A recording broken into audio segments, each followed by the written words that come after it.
పేరు వెంకటరామయ్య, ప్రెసిడెంట్, ఆలయ పాలక మండలి ప్రెసిడెంట్.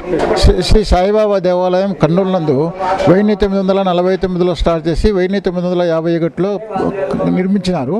ఈ సాయిబాబా ప్రత్యేకత ఏమంటే సాయిబాబా విగ్రహం దేశంలో మొట్టమొదటి విగ్రహం ఇదే. షిర్డీ కన్నా ఇక్కడ ప్రఖ్యాతిగాంచిన ఫస్ట్ విగ్రహం ఇక్కడే. సాయిబాబా విగ్రహం అంటే ఇక్కడే విగ్రహం కాబట్టి ఇక్కడ చాలా సాయిబాబా దేవాలయం ఇది పవర్ఫుల్ దేవాలయము. ఇది నక్షత్రాకారంలో ప్రపంచంలో ఎక్కడా లేకుండా ఇక్కడే స్థాపించారు కాబట్టి ఈ నక్షత్రాకారంలో ఉన్న సాయిబాబా దేవాలయం చాలా పవిత్రమైనది. ఈ దేవాలయంలో 3 ఉత్సవాలు జరుగుతాయి. దత్త జయంతి, గురు పూర్ణిమ, శ్రీరామ జయంతి జరుగుతుంది. కాబట్టి ఈ దేవాలయంలో ప్రత్యేకత ఏమంటే సాయిబాబా దేవాలయం కొలిసిన వారందరూ అన్ని కోరికలు నెరవేరుతాయని చెప్తున్నాం. ఈ గుడి సాయిబాబా దేవాలయం నందు ఈ గుడికి ప్రఖ్యాత రాయలసీమ ప్రజల నుంచి వచ్చి, రాయలసీమ నుంచి వస్తారు, మహారాష్ట్ర, కర్ణాటక నుంచి కూడా వచ్చి శ్రీశైలానికి పోతుండి వచ్చి ఇక్కడ దర్శనం చేసుకుని ఇక్కడ నిద్ర చేసిపోతారు.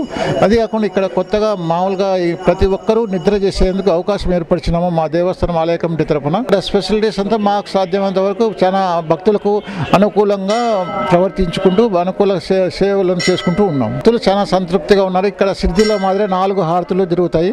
ఉదయం, మధ్యాహ్నం, సాయంకాలం శేషహారతి 4 హారతులు జరుగుతాయి. చాలా ప్రసాదాలు కూడా 4 రకాల ప్రసాదాలు.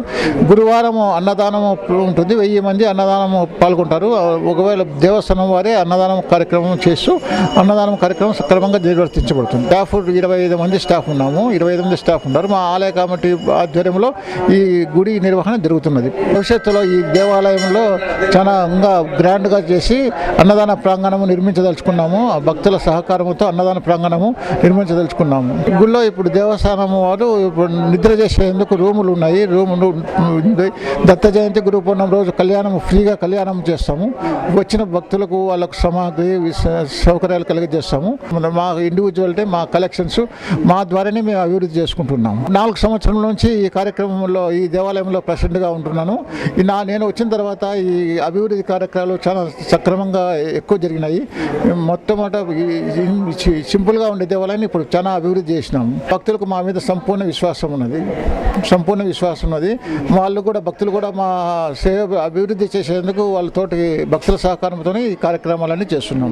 భక్తులను తీసుకొని ఈ గుడి దాంట్లో రాజస్థాన్ వైట్ ఇప్పించినాము. ఇక్కడ వాటర్ ప్రాబ్లం చాలా ప్రాబ్లం ఉన్నది. వాటర్ ప్రాబ్లంకు మున్సిపాలిటీ వాళ్ళు వాటర్ తెప్పించేసినాము. ఇక్కడ ప్రాంగణంలో అన్ని సౌకర్యాలు భక్తులకు కలిగజేస్తున్నాం. ఫ్యూచర్లో ఇంకా అభివృద్ధి చేయాలని చెప్పి 4 సంవత్సరాల నుంచి ఉన్నాం మేము. మా ఆలయ కమిటీ ఆధ్వర్యంలోనే ఇంకా అభివృద్ధి చేయాలనుకుంటున్నాము.